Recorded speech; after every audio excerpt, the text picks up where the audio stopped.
झालं त्याच्यात.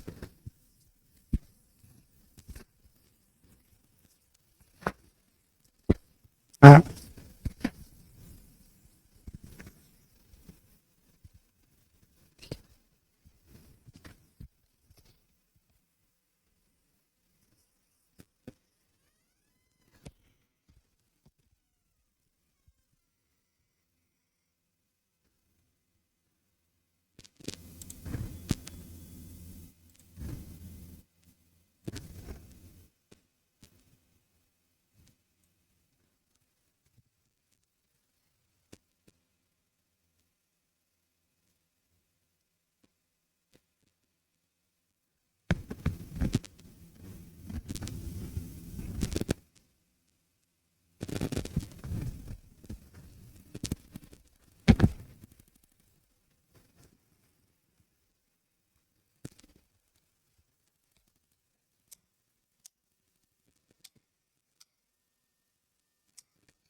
तर नमस्ते विद्यार्थी मित्रांनो, good evening to all of you.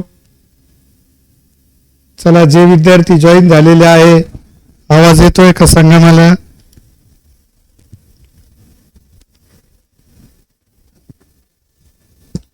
आवाज आणि चित्र क्लिअर दिसतंय. यस, सिद्धी कुदळे, आवाज येतोय व्यवस्थित, चित्र पण क्लिअर दिसतंय. चला, बाकीचे पण विद्यार्थी.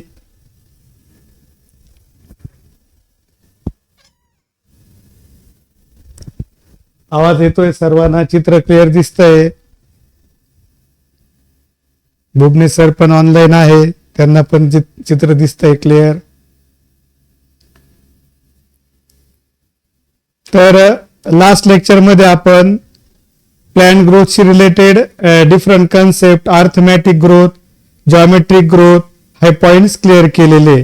तर नेक्स्ट पार्ट मध्ये त्या ठिकाणी आपण स्टार्ट करतोय, and that is the growth hormones.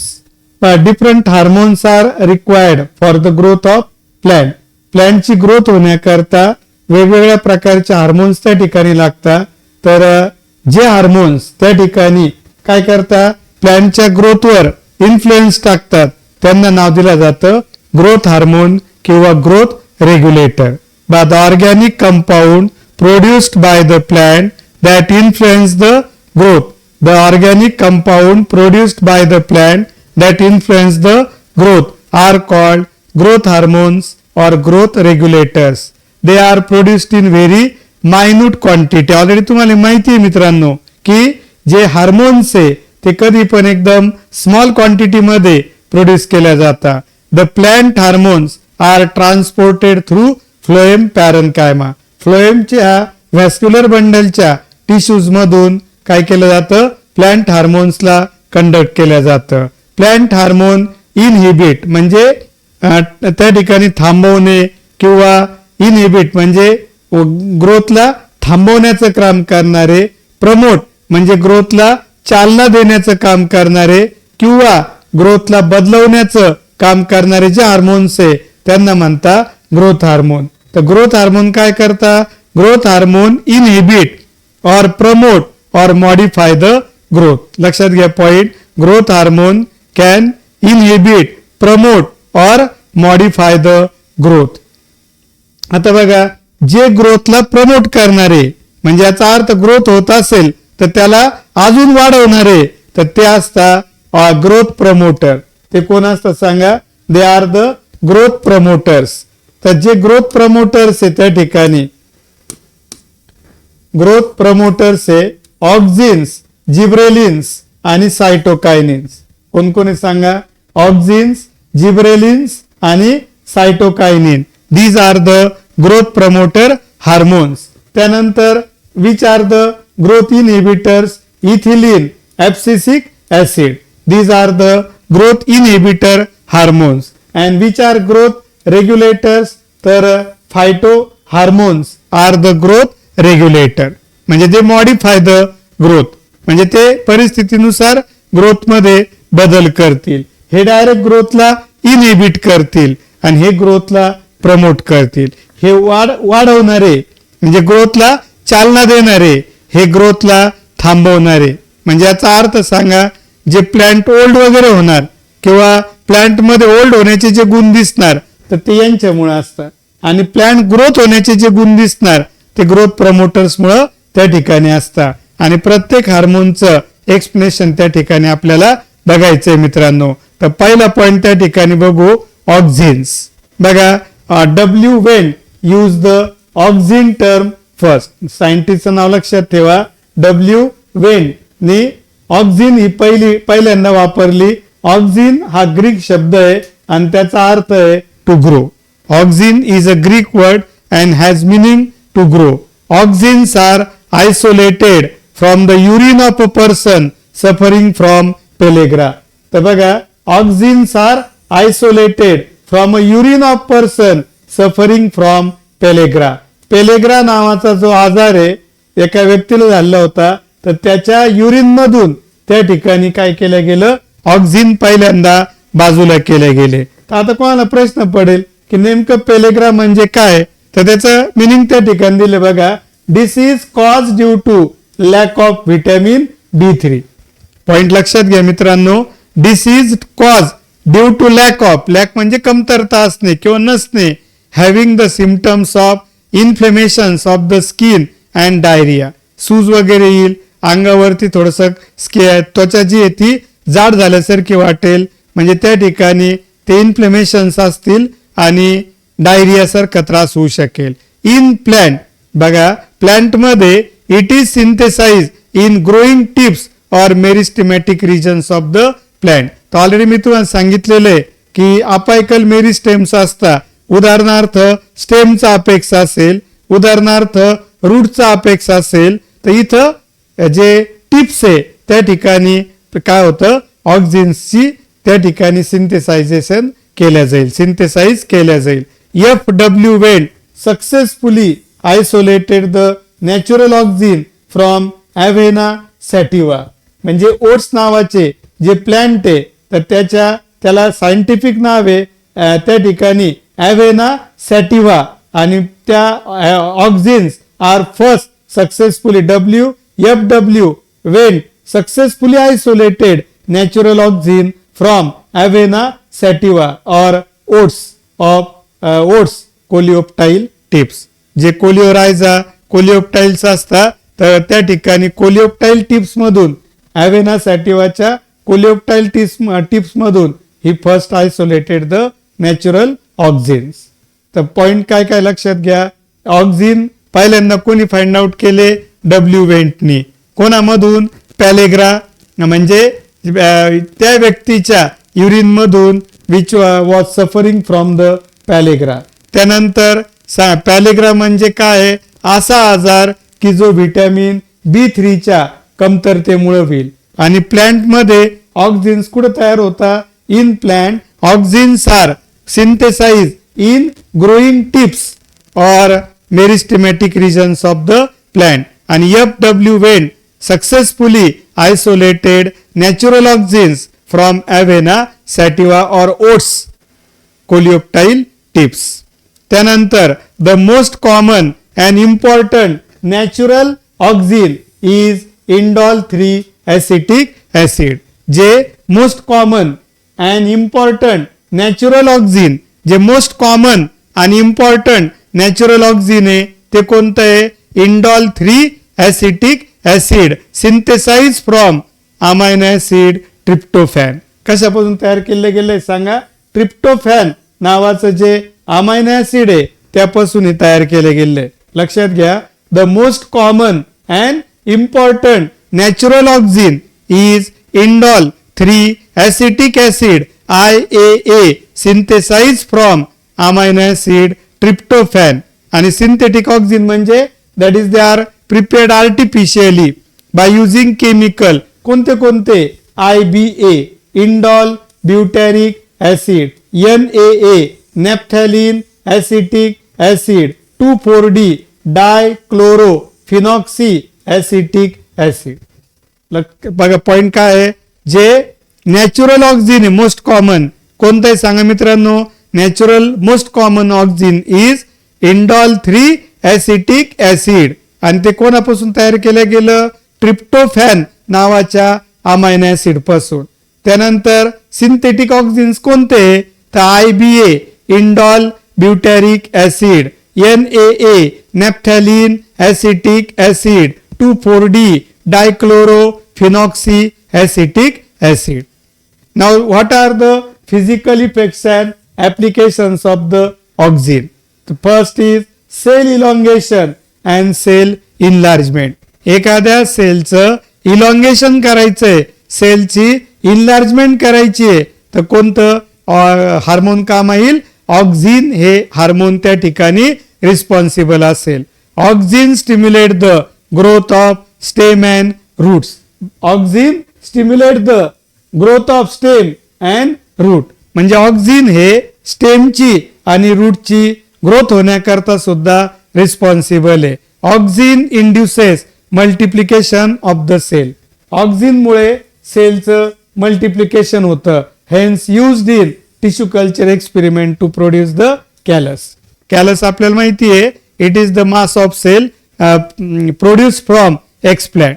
आणि एक्सप्लांट पण आपण बघितलेलं आहे, झाडाचा असा छोटासा तुकडा की ज्या तुकड्यापासून आपण पूर्ण झाड तयार करू शकतो नवीन, त्याला म्हणता एक्सप्लांट. आणि जेव्हा आपण एक्सप्लांट कुठे ठेवतो मित्रांनो? when the explants are kept in or explant is kept in nutrient medium, then it form the large mass of cell known as the callus. आणि मग सांगा बरं, एक्सप्लांट पासून कॅलस तयार होण्याकरता काय करावं लागेल? तर सेल एक्सप्लांट छोटा आहे त्यापासून मोठं मास तयार व्हायचंय. चा अर्थ झाला की सेलची संख्या त्या ठिकाणी वाढायला पाहिजे, आणि ते काम, त्याला मदत करण्याचं काम कोण करेल? Auxin. Auxin induces the multiplication of the cell. Auxin मुळे एक सेलच्या 2, 2च्या 4, 4च्या 8, दिस इज द मल्टिप्लिकेशन. आणि कोणामुळे होतं? ऑक्सिन. आणि सांगा बरं, कमी सेल पासून खूप मोठा सेलचा गोळा तयार झाला तर त्या कमी सेलला म्हणता एक्सप्लांट आणि मोठ्या सेलच्या गोळ्याला म्हणता कॅलस. त्या एक्सप्लांट पासून कॅलस तयार होण्याकरता कोणाचा वापर केला जातो? Auxin. And it stimulates the formation of lateral and adventitious root. Lateral roots आणि ऍडव्हेंटिशियस रूट्स तयार करण्यामध्ये सुद्धा याचा रोल आहे. काय काय आलं सांगा?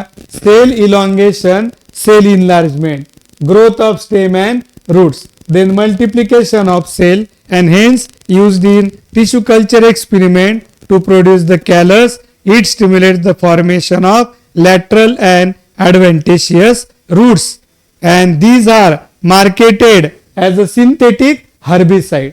सांगा, लक्षात काय घ्यायचं आहे की सिंथेटिक हर्बिसाइड कोण आहे? 2,4-D हे ऑक्सिनचा एक्झाम्पल आहे आणि ते सिंथेटिक हर्बिसाइड म्हणून त्या ठिकाणी यूज केला जाईल. त्याचा लॉंग फॉर्म काय आहे? 2,4 डायक्लोरो फिनॉक्सी ऍसिटिक ऍसिड. आणि हर्बिसाइड म्हणजे काय मित्रांनो? हर्ब म्हणजे गवत आणि साइड म्हणजे किलर. हर्बिसाइड म्हणजे तणनाशक म्हणतो आपण, जे ग्रास गवत वगैरे असेल त्याला मारून टाकणार तणनाशक. It kills the dicot weed without affecting the monocot crop plant. यांच्यात एक काय स्पेशालिटी बघा, यांची खासियत काय की जे डायकॉट वीड्स म्हणजे काय सांगा? वीड्स म्हणजे असतं अनवॉन्टेड प्लांट्स इन क्रॉप. कधी कधी आहे ना, आपण जे पीक लावलेलं असतं त्या पिकामध्ये नको असणारे झाडं येतात, त्याला म्हणता वीड्स. आणि जे डायकॉट वीड्स आहे, तर हे जे 2,4-D आहे, याची जर आपण समजा गव्हाच्या पिकात लावलं, गहू लावलेला आहे आणि गव्हामध्ये नको असणारे झाडं आले, तर याची सरसकट फवारणी करून टाकायची. सरसकट फवारणी करायची. तर हे फक्त काय करल, जे नको असणारे झाड आहे जर ते डायकॉट असतील त्यांनाच जाळून टाकल आणि गव्हाला काहीच त्रास नाही होणार. गहू जाळणार नाही, काही नाही, व्यवस्थित राहील. आणि त्या का बरं, कारण गहू कसा आहे, मोनोकॉट आहे. आणि हे जे हर्बिसाइड आहे 2,4-D, it kills only dicot plant. आणि त्यामुळे डायकॉट जे वीड्स आहे त्याला नष्ट करण्याकरता 2,4-Dचा वापर केला जातो. The seedless fruits like orange, lemon, grapes, banana etcetera are produced by application of auxin. जर तुम्ही ऑक्झिनचा स्प्रे मारला या झाडांवरती तर हे झाड पार्थिनोकार्पी मुळे जे सीडलेस फ्रूट आहे, पार्थिनोकार्पी म्हणजे काय सांगा, formation of fruit without fertilisation. आणि ज्यावेळेस formation of fruit without fertilisation होतं त्यावेळेस सीडलेस फ्रुट्स त्या ठिकाणी तयार होता. पण त्याकरता पहिल्यांदा कोणाचं ऍप्लिकेशन करावं लागतं, कोणाची फवारणी करावं लागते मित्रांनो, ऑक्झिनची. Auxin promotes the cell division in cambium. Cambium मध्ये सेल डिव्हिजन काल आपण बघितलं होतं, मेरिस्टेमॅटिक पार्ट आहे कॅम्बियम. आणि त्यामध्ये जे सेल डिव्हिजन आहे and also cause the early differentiation म्हणजे सेपरेट होणे, कोणाचं, झायलेम अँड फ्लोएम यांचं डिफरन्शिएशन होण्याकरता सुद्धा ऑक्झिन प्रमोट करतील, ऑक्झिन त्याला चालना देतील. तर these are the different physiological effects of the auxin. तर कोणकोणते ऑक्झिन आहे ते पण त्या ठिकाणी तुम्हाला लक्षात घ्यायचे. It promotes the root elongation in low concentration. जर तुम्ही ऑक्झिन कमी प्रमाणात वापरले तर रूटचं इलॉंगेशन होतं.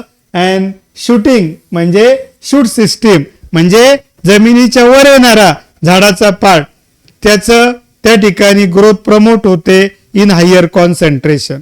म्हणजे बघा, लो कॉन्सन्ट्रेशन मध्ये auxin promote the growth of roots and in high concentration auxin promotes the growth of shoot system. Auxin promotes the growth of shoot system. काय आलं मग point, it promotes the root elongation in low concentration and shooting in higher concentration. Foliar spray of, जर तुम्ही spray केला कशाचा, NAA आताच बघितलेले आपण 2,4-D इंड्युसेस the flowering in litchi and pineapple. जर लिची आणि पायनॅपलच्या झाडावरती तुम्ही त्या ठिकाणी NAA आणि 2,4-D कोण कोण सांगा, आपण बघा हे 3 बघितले होते. NAA नॅफ्थॅलिन ऍसिटिक ऍसिड आणि 2,4-D डायक्लोरो फेनॉक्सी ऍसिटिक ऍसिड आणि IBA इंडॉल ब्युटॅरिक ऍसिड. आणि नॅचरल मध्ये जर बघितलं तर इंडॉल 3 ऍसिटिक ऍसिड IA. खालचे 3 हे आर्टिफिशियल आहे, सिंथेटिक आहे आणि वरचं एक नॅचरल आहे. तर जर तुम्ही NAA आणि 2,4-D यांची फवारणी केली कशावरती, जर लिचीवरती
तर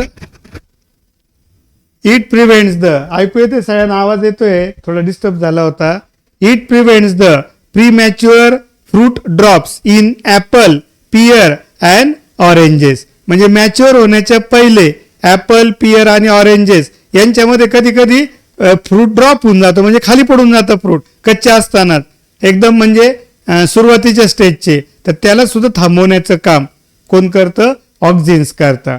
त्यानंतर increase the rate of respiration, increase the rate of respiration, रेस्पिरेशनचा रेट वाढवण्याचं काम करता. Auxin breaks the dormancy. तर ऑलरेडी मी तुम्हाला सांगितलेलं मित्रांनो, डॉर्मेन्सी म्हणजे काय असतं?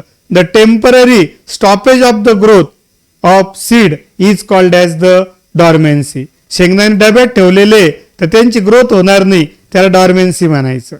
आणि ती डॉर्मेन्सी कधी कधी काय होतं, एखादं झाड जमिनीत लावलं आपण, सीड पेरणी केली तरी तयार होत नाही ते, म्हणजे त्याच्यापासून झाड येत नाही. त्याचा अर्थ त्याची डॉर्मेन्सी ब्रेक झालेली नाहीये. मग आपण जर त्याला ऑक्झिनची ट्रीटमेंट दिली तर त्याला म्हणजे सीडपासून झाड येऊ शकतं. And promotes the quick germination.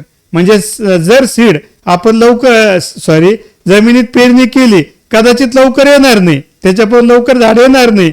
पण जर त्या सीडला ऑक्झिनचा वापर करून मग त्याची पेरणी केली तर लवकर जर्मिनेशन होईल, त्यापासून लवकर झाड तयार होईल. Auxin promote the growth of apical बड.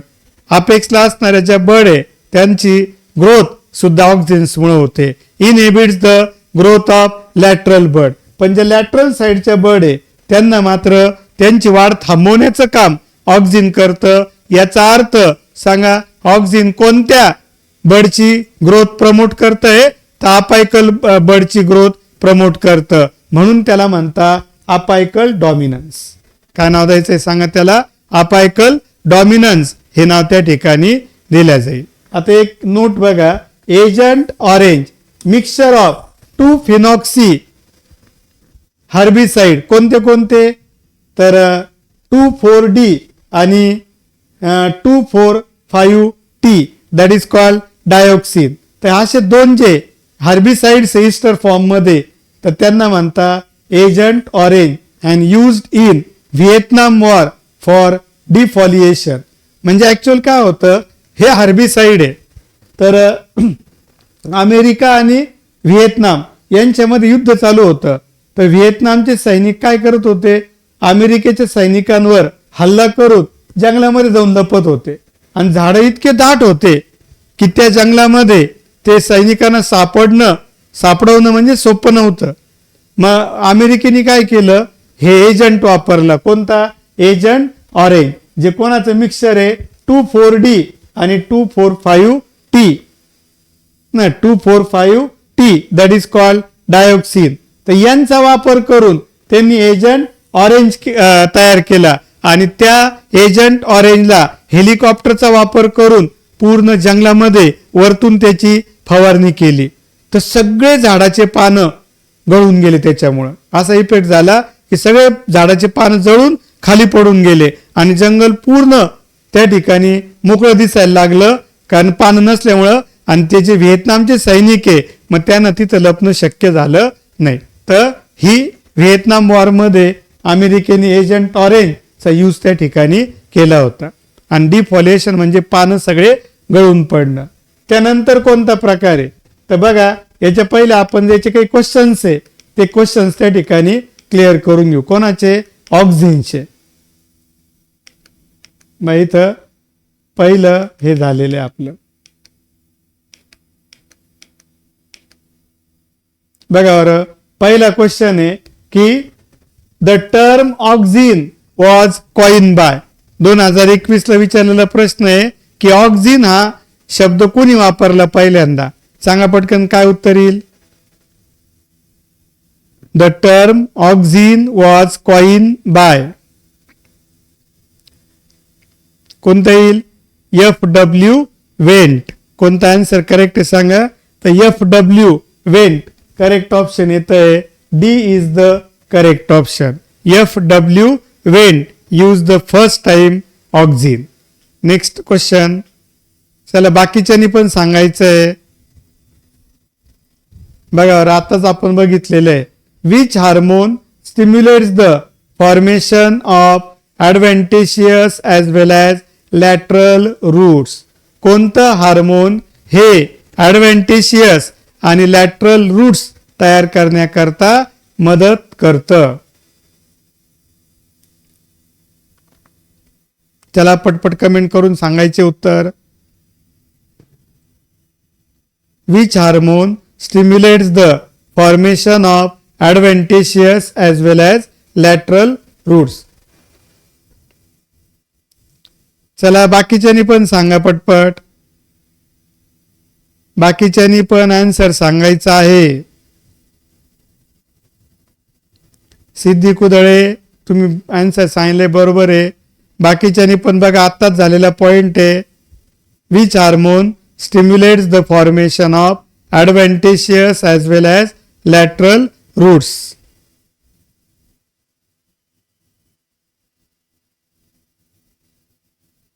कोणतं हार्मोन हे ॲडव्हेंटिशियस आणि लॅटरल दोन्ही रूट्सची वाढ प्रमोट करतं, स्टिम्युलेट करतं. तर कोणतं येईल सांगा. A is the correct option.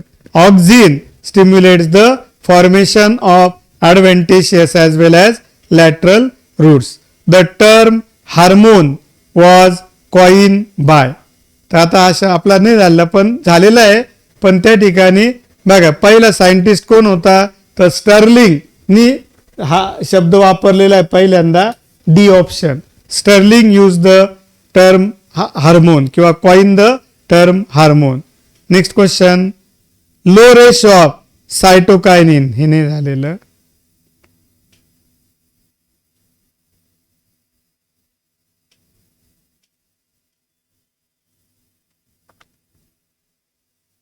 ठीक आहे 2-3च क्वेश्चन त्या ठिकाणी होते. बाकीचे मिक्स क्वेश्चन आहे. तर मग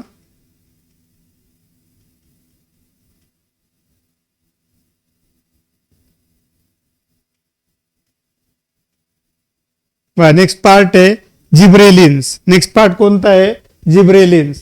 gibberellins were first isolated from the fungus. Fungus म्हणजे बुरशी. Gibberella fujikuroi. कोणती बुरशी होती बघा Gibberella fujikuroi by Kurosawa. Kurosawa या सायंटिस्टनी जिब्रेला फुजिकोराय ह्या फंगस पासून जिब्रेलिन्स पहिल्यांदा बाजूला केले. कोणापासून तर सांगा तुम्ही सांगायचं आहे कोणत्या फंगस पासून जिब्रेला फुजिकोराय. आणि कोणी बाजूला केले कुरोसावा. जिब्रेला फुजिकोराय या फंगस पासून पहिल्यांदा जिब्रेलिन्स त्या ठिकाणी बाजूला केले.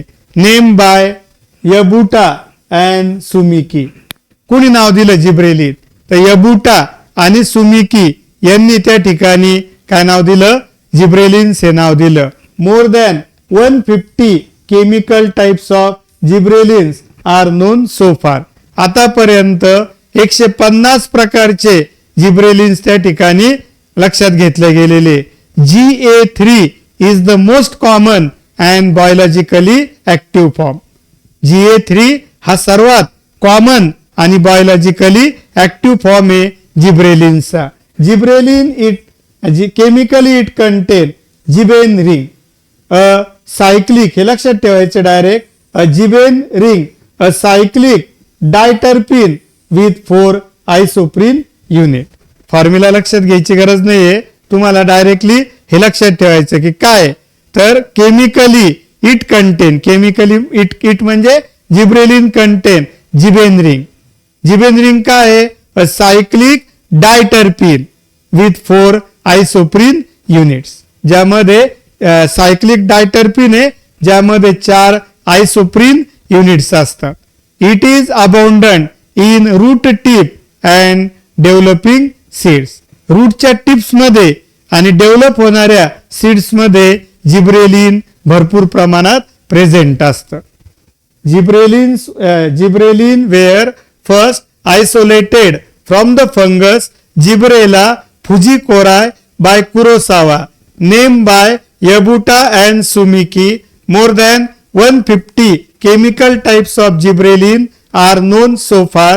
GA3 हा सर्वात मोस्ट कॉमन आणि बायोलॉजिकली ऍक्टिव्ह फॉर्म आहे. Chemically it contains gibbane ring. Chemically याच्यामध्ये जिबेनरिंग असते आणि जिबेनरिंग काय आहे? A cyclic diterpene with 4 isoprene unit. It is abundant in root tips and developing seeds. It is abundant in root tips and developing seeds. It is synthesized in young leaves, seeds, roots, stem, tips and from mevalonic acid. हे पण point लक्षात घ्या. Mevalonic acid पासून. Gibberella fujikuroi fungus causes the Becken disease that is called stem elongation in rice due to gibberellins. Gibberellins मुळे त्या ठिकाणी बेकेन disease तयार होतो. कोणामध्ये? राईस मध्ये. जिब्रेला फुजिकोराय त्यामध्ये काय होत सांगा की सगळे पीक बरोबर लावलेलं आहे पण काही झाडं जास्त उंच होता बाकीच्या झाडांपेक्षा. काही झाडं जास्त लांबीचे होता आणि त्याला ऍक्च्युअल ते काही नॅचरल नाहीये तर ते फंगल इन्फेक्शन आहे. आणि कोणतं? त्यामध्ये जिब्रेलिन फुजिकोराय फंगस मुळे काही ज्या झाडांना जिब्रेला फुजिकोरायचं इन्फेक्शन झालेलं आहे त्यांच्या खोडाची लांबी ही बाकीच्या झाडांपेक्षा जास्त वाढून जाते. बाकीच्या झाडांपेक्षा त्यांची लांबी नॉर्मल पेक्षा जास्त होऊन जाते. Gibberella fujikuroi fungus causes the Becken disease that is the stem elongation in rice due to gibberellin. Physiological effect and applications of gibberellin. तर डॉर्मन्सी ऑफ बर्ड.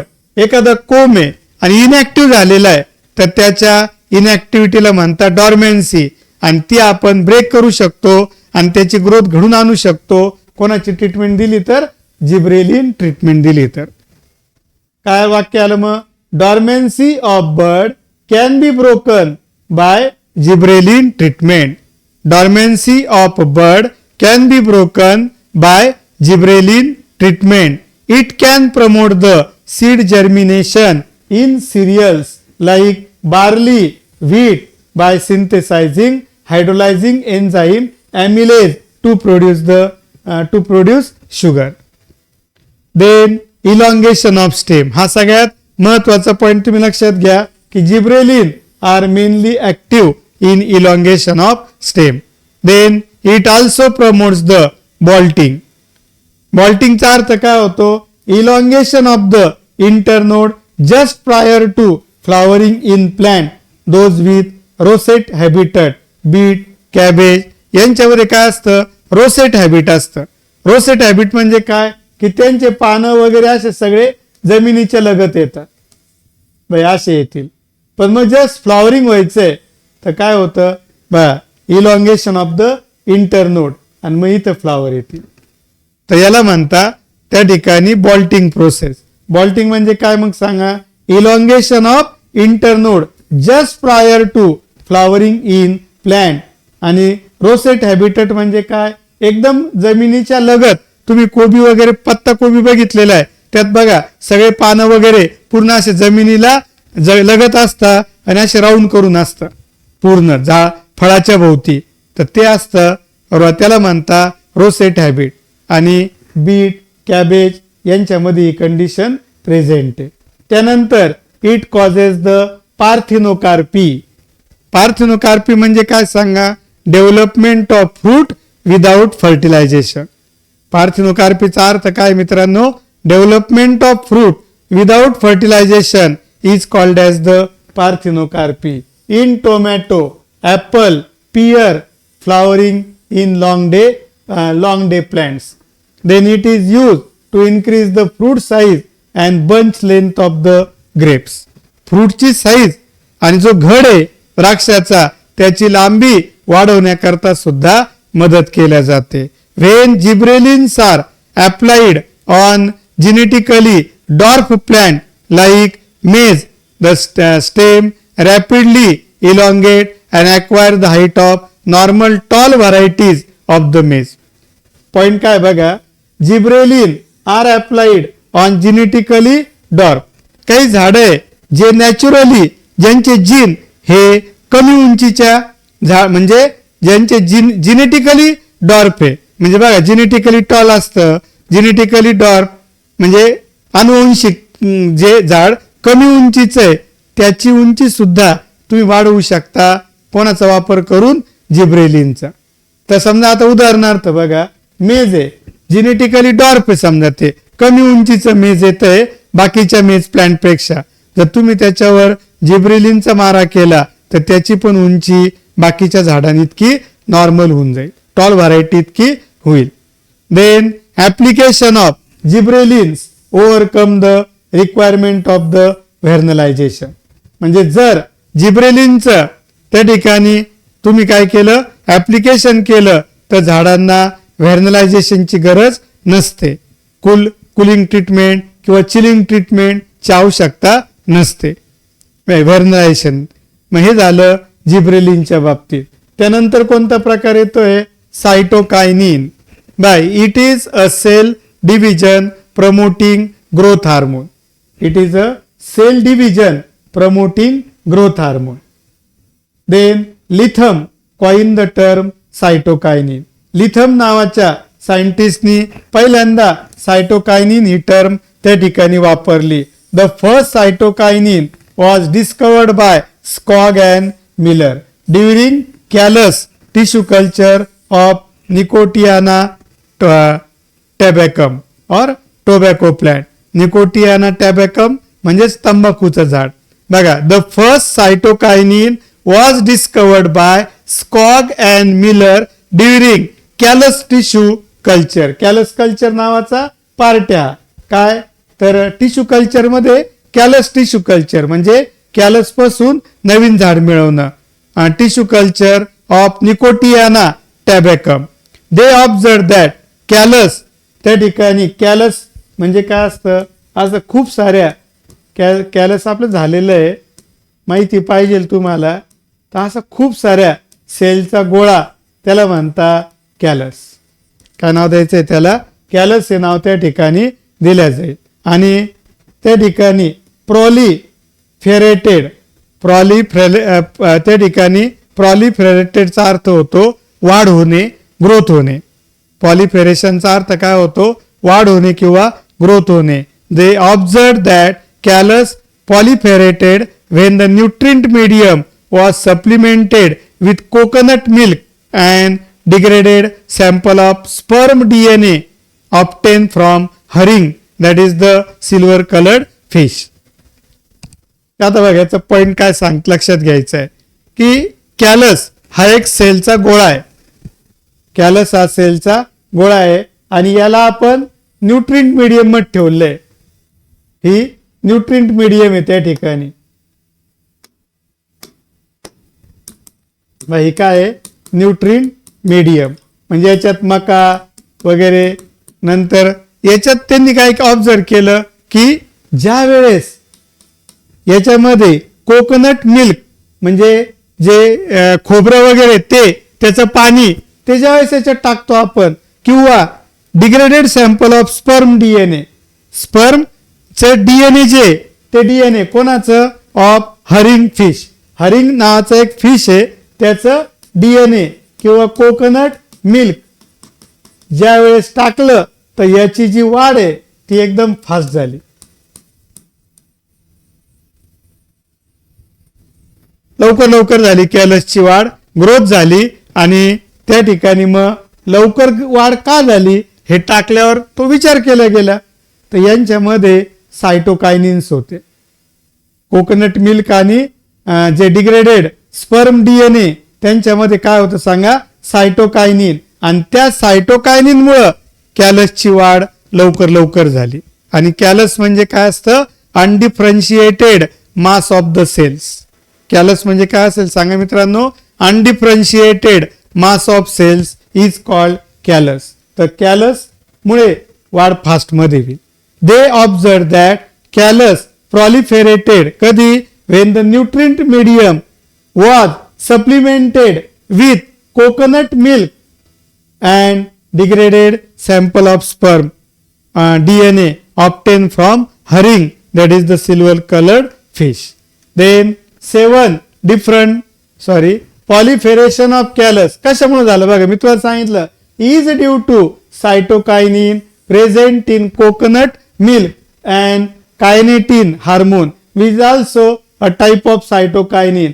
त्या ठिकाणी कायनेटिन सुद्धा सायटोकायनिनचाच प्रकार आहे. Present in sperm DNA. सांगा बरं, कोकोनट मिल्क मध्ये सायटोकायनिन होतं आणि जे स्पर्म डीएनए होतं त्यामध्ये कायनेटिन होतं आणि kinetin is also a type of cytokinin. Kinetin सुद्धा कोणाचा प्रकार आहे मित्रांनो, सायटोकायनिन. केमिकली सायटोकायनिन काय आहे तर 6 फरफरील अमायनो प्युरिन्स आहे. काय सांगा, 6 furfuryl amino purine. First natural cytokinin zeatin. पहिलं नैसर्गिक cytokinin zeatin was obtain from maize grain by Letham. Letham नावाच्या सायंटिस्टनी मक्याच्या दाण्यांमधून काय केलं, पहिलं नॅचरल सायटोकायनिन झियाटिन बाजूला केलं. त्यानंतर synthetic cytokinin hormone is 6 benzyl adenine. Synthetic cytokinin hormone कोणतं होतं, 6 बेन्झिल ॲडेनिन. 6 बेन्झिल ॲडेनिन नावाचं सिंथेटिक सायटोकायनिन हार्मोन त्या ठिकाणी लक्षात घ्यायचं. लक्षात आलं का बघा. सांगा जो कॅलस आहे तो लवकर का वाढला कोकोनट मिल्क टाकल्यावर, कारण कोकोनट मिल्क मध्ये सायटोकायनिन होतं. किंवा स्पर्म डीएनए टाकल्यावर कॅलसची लवकर वाढ का झाली, कारण त्यामध्ये कायनेटिन नावाचं सायटोकायनिन होतं. केमिकली सायटोकायनिन मध्ये काय असतं, 6 फरफरील अमायनो प्युरिन्स असतात. फर्स्ट नॅचरल सायटोकायनिन कोणतं होतं, zeatin was obtain from maize grain by Letham. आणि कोणी मिळवलं ते तर लिथमनी मेज ग्रेन पासून झियाटिन नावाचं नॅचरल सायटोकायनिन मिळवलं. सिंथेटिक सायटोकायनिन हार्मोन कोणतं आहे, 6 benzyl adenine. 7 different types of cytokinin recorded from the plant. Natural cytokinins are also reported from the plant like banana flowers. बघा, बनाना फ्लावर्स मध्ये नॅचरल सायटोकायनिन सापडले. Apple, tomato fruits, coconut milk यांच्यामध्ये सुद्धा natural cytokinin सापडले. काय करताय, promote the cell division and cell elongation. काय करता सांगा, promotes the cell division and cell elongation. A low ratio of cytokinin to auxin induces the root development. A low ratio of cytokinin to auxin. A low ratio of cytokinin to auxin induces the root development. A high ratio of cytokinin to auxin induces the bud and shoot development. A high ratio बघा, low ratio of cytokinin to auxin काय development करतं, root develop होतं. कमी ratio मध्ये cytokinin आणि auxin घेतलं तर ते काय करतं, रूटला डेव्हलप करतं. आणि जर हाय रेशो त्या ठिकाणी घेतला तर शूट म्हणजे स्टेमचा पार्ट किंवा जमिनीच्या वर जो पार्ट येतोय तो डेव्हलप होतो. It promote the growth of lateral birds. It promotes the growth of lateral birds and controls the apical dominance by cell division.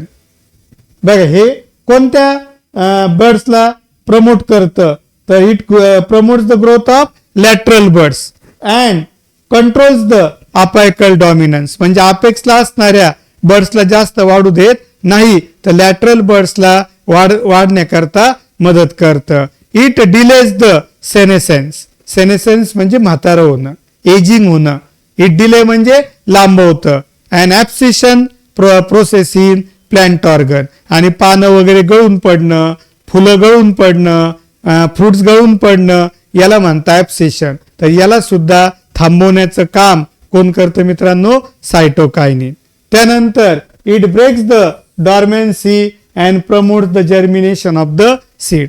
It breaks the dormancy and promotes the germination of the seed. It induces the RNA synthesis and formation of interfascicular cambium. बघा, it induces the RNA synthesis and formation of interfascicular cambium. RNA चं synthesis आणि इंटरफॅसिक्युलर कॅम्बियमचं तयार होणं त्या ठिकाणी त्याला दोघांना पण इंड्यूस करण्याचं काम करेल. इट डिलेज, ऑलरेडी ते बघितलं आपण. अँड दिस वॉज, बघा आता, it delays the senescence and ageing and abscission process in plant organ. आणि सगळ्यात पहिल्यांदा कोणी रिपोर्ट केलं? रिचमॉन्ड अँड लँग. रिचमॉन्ड आणि लँग नावाच्या सायंटिस्टनी हे पहिल्यांदा त्या ठिकाणी त्यांनी लक्षात घेतलं. तर हे झालं त्या ठिकाणी सायटोकायनिन. आता नेक्स्ट पार्ट आहे, तर याचे क्वेश्चन्स बघून घेऊ आणि बाकीचे 2 उद्या बघू आपण. याचे पटपट क्वेश्चन्स बघून घेऊ. हे झालं, हे पण झालं आपलं. आता हा क्वेश्चन होता, हे पण झालं स्टर्लिंग. हा क्वेश्चन आहे, low ratio of cytokinin to auxin. सांगा, कमी प्रमाणात सायटोकायनिन आणि ऑक्सिनचा रेशो घेतला तर कशाची डेव्हलपमेंट होते? सांगा पटकन उत्तर. Low ratio of cytokinin to auxin induces dash dash in plant. काय सांगा पटपट. Preeti Kamble A option, Siddhi Kudale A option.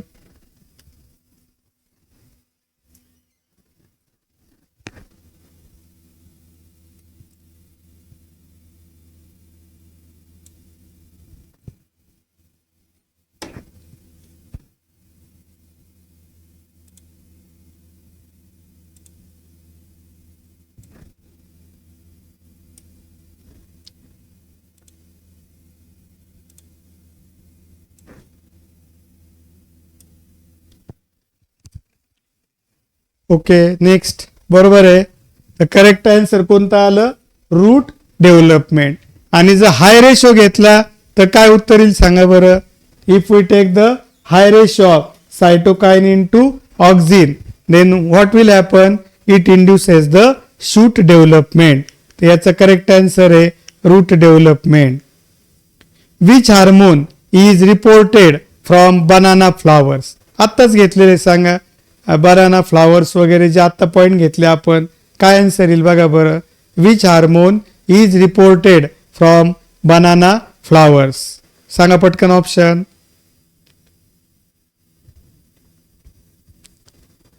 Preeti Kamble थोडे व्यवस्थित चेक करा बेटा.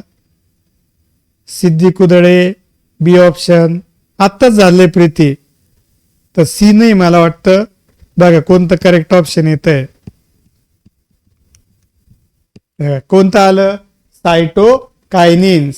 करेक्ट ऑप्शन कोणतं आलं? B is the correct option, cytokinins. त्यानंतरचा part, the only gaseous plant hormone is. कोणतं गॅसियस? आता हे झालेलं नाहीये, पण तुम्हाला जनरल नॉलेज ऑलरेडी बोर्डाच्या हिशोबाने झालंय. कारण आपण सगळे जेवढे हार्मोन घेतलेले त्यातले एकच हार्मोन फक्त गॅसियस आहे. सांगा बरं कोणतं? आज नाही झालं तरी तुम्हाला माहित पाहिजे. Only gaseous hormone is. Only gaseous plant hormone is. कोणतं आहे? बरोबर आहे, सिद्धी कुदळे. करेक्ट ऑप्शन कोणतं येत आहे? A is the correct option. Ethylene हे एकमेव त्या ठिकाणी कोणता हार्मोन आहे? गॅसियस हार्मोन आहे. बघा इथिलीन करेक्ट ऑप्शन आहे. इथिलीन झालेलं नाही आज ते, पण सोपं आहे, कळण्यासारखं आहे. By which plant hormone discovery is associated with bakanae disease of rice caused by fungus? सांगा की तांदूळामध्ये जो बेकेन डिसीज आहे तो कोणत्या हार्मोनच्या डिस्कवरीशी संबंधित आहे? तर मला पहिला पॉइंट सांगा की बेकेन डिसीज हा कोणत्या फंगसमुळे होतो?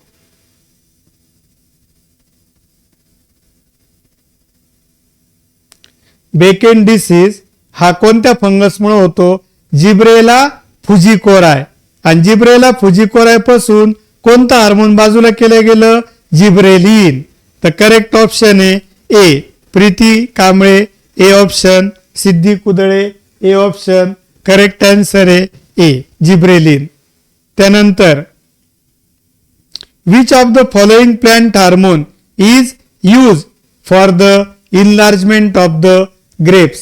आत्ताच बघितलं आपण बघा, ग्रेप म्हणजे द्राक्ष, द्राक्षाच्या फळाची साईज म्हणजे द्राक्षाची साईज आणि त्याचा जो घड आहे त्याची पण साईज वाढवण्याचं काम कोणता हार्मोन करेल? सांगा पटकन, आत्ताच झालेलं आहे.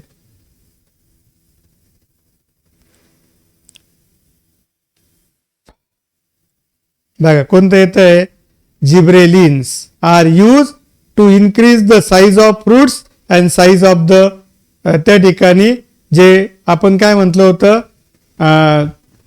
द्राक्षाचा जो घड असेल त्या घडाची पण साईज आणि फळाची पण साईज वाढवता येते. त्यानंतरचा पाठ बघा, bolting in plant like beet and cabbage having rosette habit is promoted by. सांगा बरं कोणतं येईल? बॉल्टिंग इन प्लांट. बॉल्टिंग म्हणजे काय? इंटरनोडची वाढ होणं, इंटरनोडची वाढ होणं जस्ट बिफोर द, त्या ठिकाणी जे फ्रुट्स येण्याच्या पहिलं कशाची वाढ होणं? इंटरनोडची वाढ होणं. त्याला काय म्हणतात? कोणामुळे होतं ते? 2025, 24, 22, 21 एवढं वेळेस विचारलेलं आहे. इंटरनोडची वाढ होण्याकरता कोण रिस्पॉन्सिबल आहे? तर करेक्ट ऑप्शन सांगितलं ए ऑप्शन. तर A is the correct option, gibberellins. Which plant hormone is called anti transparent. आता हे नाही, हे आपलं पुढचं पॉइंट आहे, हे पण पुढचं पॉइंट आहे. हे झालेलं आहे बघा, sorry. In litchi and pineapple flowering is induced by. सांगा, लिची आणि पायनॅपल यांचं फ्लॉवरिंग होण्याकरता कोणतं ऑक्झिन ची फवारणी त्या ठिकाणी करावं लागेल असा प्रश्न विचारलेला आहे. तर कोणतं येईल बघा?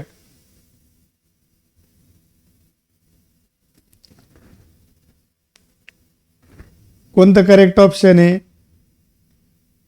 प्रीती कांबळे म्हणताय डी ऑप्शन. बघा, naphthalene acetic acid NaA and 2,4-D only. कोणता ऑप्शन करेक्ट आहे सांगा? B is the correct option, NaA and 2,4-D यांची जर फवारणी केली आपण कोणत्या झाडांवरती? लिची आणि पायनॅपल, तर त्यांच्यामध्ये फ्लॉवरिंग इंड्युस्ड होतं, म्हणजे फ्लॉवर न येणाऱ्या झाडाला त्या ठिकाणी फ्लॉवर येऊ शकतात. 2025ला विचारलेला क्वेश्चन आहे बघा. आता क्वेश्चन नंबर 26 मध्ये 2 पॉइंट्स ऍक्च्युअल, त्यातलं एक झालेला आहे आपला, ते नंतर घेऊ आपण, ठीक आहे. आता हे बघा बरं, which plant hormone delays the, आत्ताच झाले बघा, the which plant hormone delays the ageing and abscission process in plant organ. आत्ताच सांगितलं आपण, एजिंग म्हणजे सेनेसन्स, अर्थ होतो म्हातारा होणं, आणि ऍब्सेशन म्हणजे पानं फुलं जे असेल फळं गळून पडणं. तर हे कोण डिले करतं, कोण थांबवतं, कोणतं हार्मोन आहे जे ऍब्सिशन प्रोसेसला डिले करतं? सांगा पटकन उत्तर.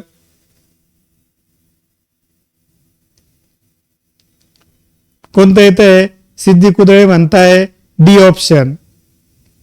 तर करेक्ट ऑप्शन आहे डी, सायटोकायनिन्स. त्यानंतर which one of the following plant hormone is not a growth promoter. कोणतं हार्मोन हे ग्रोथ प्रमोटर नाहीये? तर ऑलरेडी आपण बघा पहिले हार्मोन्स बघितलेले, ऑक्झिन, जिब्रेलिन, सायटोकायनिन हे ग्रोथ प्रमोटर हार्मोन्स आहे, पण जे इथिलीन आहे ते मात्र ग्रोथ प्रमोटर हार्मोन नाहीये, ते ग्रोथ प्रमोटर नाहीये. जिब्रेलिन नाहीये, सॉरी, इथिलीन आणि abscisic acid are the growth inhibitor hormone. कोण सांगा? इथिलीन आणि abscisic acid are the growth inhibitor hormones. Cell division in cambium is promoted by. Cell division in cambium is promoted by. हे पण आत्ताच झालं आपलं. कोणत्या हार्मोनमुळे कॅम्बियम मधलं सेल डिव्हिजन त्या ठिकाणी प्रमोट केलं जातं. तर ते auxin promotes the cell division process. त्यानंतर हे पॉइंट्स त्या ठिकाणी. आणि मग नेक्स्ट पार्ट आहे फोटोपिरियडिझम वगैरे. तर मी तुम्हाला थोडंसं एक रिक्वेस्ट करतोय की आपलं जे यूट्यूब चॅनल आहे यश एज्युकेशनल ग्रुप, तर त्या यश एज्युकेशनल ग्रुपमध्ये रॅपिड रिव्हिजन बायोटेक्नॉलॉजी हा पार्ट आहे. तर मी तुम्हाला त्याची लिंक पाठवतो आणि तुम्ही काय करा, त्याला स्पीडला लावून म्हणजे 1.5, कारण का ते जवळपास 2-2.5 तासाचं आहे. दोन पार्ट मध्ये मिळून किंवा एकच पार्ट असेल तर तुमचा तो 1 तासात पूर्ण रिवाइज होऊन जाईल चॅप्टर. तो चॅप्टर 1 तासामध्ये पूर्ण रिवाइज होईल आणि त्याची MCQ आपण उद्या घेऊ. थोडा टाइम सेव्ह होईल आपला तेवढ्या याच्या करता. फक्त तेवढा 1 तासाचा, कारण इथं जवळपास त्याला कव्हर करताना 2 ते 2.5 तास आपल्याला लागतील. त्याच्याऐवजी तुम्ही थोडा स्पीडने जर तो बघितला तर तुमचा सर्व चॅप्टर तो कव्हर होईल. आणि त्याचे क्वेश्चन्स मात्र त्यात दिलेले नाहीये. ते सर्व क्वेश्चन्स आपण इथं घेऊ. एवढं करू शकता का तुम्ही सांगा? यस असेल तर त्या ठिकाणी कमेंट करा. मी तुम्हाला जर बायोटेक्नॉलॉजी आत्ताच येतो लेटेस्ट मधलाच व्हिडिओ आहे बायोटेक्नॉलॉजीचं रॅपिड रिव्हिजन ची मी लिंक पाठवली तर तुम्ही तो 1.5-1.5 तासाचा आहे. त्याच्याऐवजी जर तुम्ही फास्टमध्ये 1.5च्या स्पीडने यूट्यूबवर जर तो व्हिडिओ ऑपरेट केला तर त्या ठिकाणी तो लवकर कव्हर होऊ शकतो. तयारी आहे का तुमची? आणि MCQ इथं घेऊन टाकेल मी. बघा, यस असेल तर यस म्हणा, नसेल तर नो म्हणा.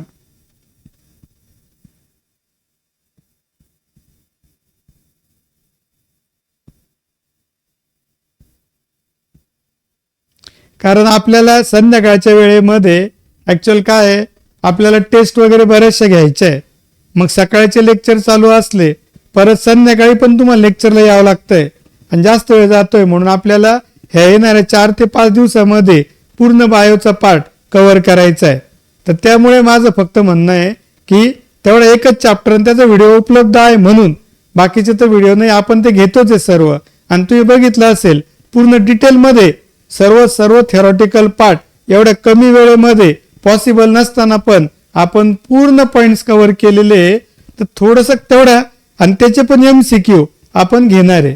श्रेया धोंडे म्हणताय यस सर चालेल, काही हरकत नाहीये. अजून बाकीच्यांचं पण मला सांगा ना, आयडिया द्या, म्हणजे मी त्या हिशोबाने विचार करू शकतो. यस यस म्हणा, नो तर नो म्हणा, काही प्रॉब्लेम नाही. प्रीती कांबळे म्हणताय नो प्रॉब्लेम, पण केलं पाहिजे, नाही तर नुसतं नो प्रॉब्लेम म्हणून चालणार. नक्की करताल ना प्रीती, श्रेया, नक्की प्रिपेअर करताल?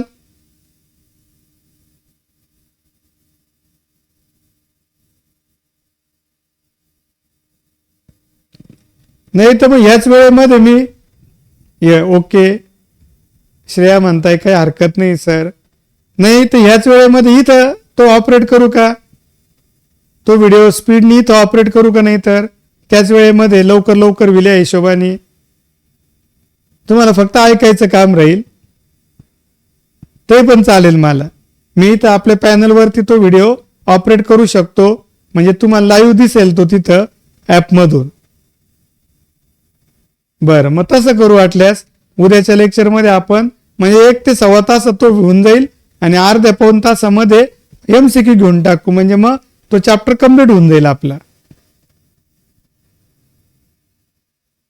सिद्धी कुदळे काय म्हणताय, तुम्ही काही बोलले नाही? वेदांग सदावर्ती आहे का? अजून कोण कोण आहे बाकीचे?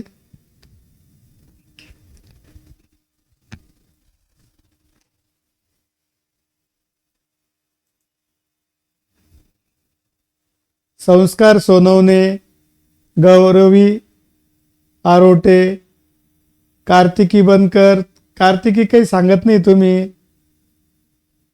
राजपूत तुम्ही पण काही बोलत नाहीये,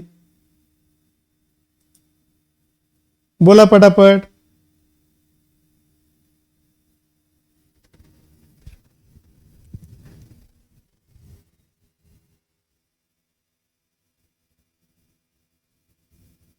नाही तुमचं झालं ना, तुम्ही तर आहेच.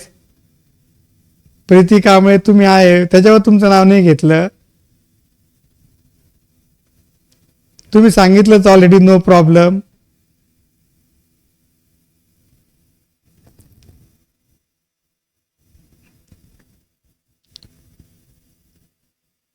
ठीक आहे, तर बघू उद्या. तुम्ही मला जर सांगताल, उद्या तर हाच चॅप्टर आहे आपला. त्याच्यानंतर मला फक्त काय की आपल्याला 10 टेस्ट जरी फुल सिलेबसच्या कव्हर करायच्या आहे, आणि त्या टेस्ट आपण संध्याकाळी एक बायोलॉजीचं जर लेक्चर संपले तर दिवसा लेक्चर सकाळी 12:30-1 वाजेपर्यंत लेक्चर घेऊन, 1.5 तासाचे लेक्चर घेऊन 12 वाजेपर्यंत आपण ते कंप्लीट करून संध्याकाळी 4:30-5ला टेस्ट चालू केली तर 5 ते 8 डेली 3 तासाची फुल सिलेबसची टेस्ट आपण घेऊ शकतो. आणि त्याच्यानंतर थोडा ब्रेक देऊन बायोची टेस्ट पण घेऊ शकतोय आपण. तर थोडंसं मला ते जास्त मॅनेज करायचं आहे, म्हणून बाकीच्या 3 विषयाचा काही इश्यू नाही, कारण ते सकाळी होऊन जात आहे. बायोला जास्त संध्याकाळचा वेळ आहे, मग तो पण तुमचा पॅक होतोय. म्हणून माझी इच्छा होती की थोडं लवकर घेऊ आपण, हे लवकर कंप्लीट करू, की जेणेकरून तुम्हाला संध्याकाळचा वेळ फुल सिलेबसच्या टेस्टला एक 8 ते 10 टेस्ट आपल्याला घेता येतील. कारण 9 तारखेपर्यंतच आपल्याला टेस्ट घेता येतील. पुढे 1-2 दिवस तुम्हाला अभ्यासाला द्यावं लागतील. आणि त्याच्यानंतर बोर्डचा पेपर, म्हणजे पहिला सीईटीचा पेपर संपले का परत आपण टेस्ट चालू करणार आहे, हे पण तुम्ही लक्षात घ्या. ऑफलाईन ऑनलाईन तुम्ही जसं म्हणताल त्या पद्धतीने अजून 10 टेस्ट आपण कंडक्ट करू, की जेणेकरून तुमची चांगली तयारी होऊ शकेल. तर सर्व जर रेडी असतील तर काही हरकत नाहीये, नसेल तर मग आपण टीचिंग पण करू शकतोय. पण मला असं वाटतं की त्याला वेळ देण्यापेक्षा फुल सिलेबसच्या टेस्टला वेळ दिलेला कधी बेटर राहील, आणि ते पण कव्हर करू आपण. उद्या आपण बघू, ते ठरवू. तर आजचा क्लास मी इथंच थांबवतोय. उद्याच्या लेक्चर्समध्ये आपण जे राहिलेले 2 हार्मोन्स आहेत ते, आणि फोटोपिरियडिझम हा जो पार्ट आहे, हा व्हर्नलिझम हा पार्ट कंप्लीट करू. आणि त्याच्यानंतर बायोटेक्नॉलॉजीचा पार्ट घेऊ. थोडंसं उद्या थोडं अर्धा तास कदाचित लेक्चर वाढून घेऊ, पण मग नंतरचे 3-4 दिवस आपण मोकळे करून घेऊ टेस्ट घेण्याकरता, लवकर मोकळं होईल अशा हिशोबाने. तर thank you friends, thank you very much.